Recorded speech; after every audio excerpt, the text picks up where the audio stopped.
नमस्कार, मैं आपके साथ अंजना और आप देख रहे हैं नेशन न्यूज, भारत देश का सर्वाधिक खबरों वाला चैनल जो आपको निष्पक्ष और सच्ची खबरें सबसे पहले नेशन न्यूज पर आपको देखने को मिलती है।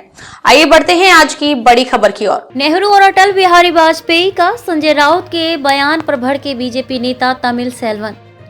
शिवसेना उद्धव ठाकरे के नेता संजय राउत द्वारा अटल बिहारी वाजपेयी को पंडित नेहरू के सिद्धांतों पर चलने और उनके सामने झुकने की बात कहने पर मुंबई बीजेपी के नेता आर तमिल सेल्वन ने कहा, नेहरू और अटल वाजपेयी का विषय अलग है, लेकिन मुझे लगता है कि संजय राउत के पास अब यही काम रह गया है। उन्होंने कहा, अटल वाजपेयी ने 24 पार्टियों के साथ लेकर सरकार चलाई थी। वे नेहरू की इज्जत करते थे, लेकिन सेवा के माध्यम से हम दोनों की तुलना नहीं कर सकते हैं।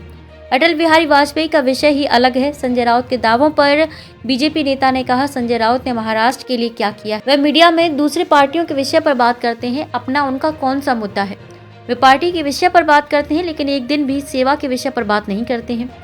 परभनी हिंसा मामले पर राहुल गांधी के आरोप पर बीजेपी नेता ने कहा, पूरे मामले की जांच चल रही है, जांच होने के बाद सारे तथ्य सामने आएंगे। फडणवीस जैसे नेता कोई नहीं बन सकता, आर तमिल सेल्वन।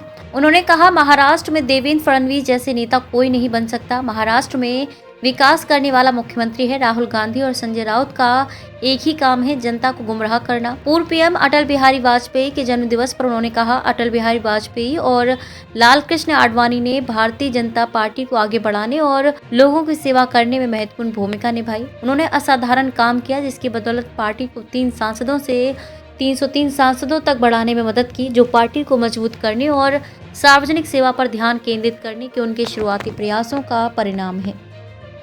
अब तक के लिए बस इतना ही, फिर मिलते हैं कैसी ही बड़ी खबर के साथ। तब तक के लिए नमस्कार और देखते रहिए नेशन न्यूज। ताजा अपडेट के लिए हमारे YouTube चैनल व Facebook पेज को लाइक सब्सक्राइब जरूर करें। धन्यवाद।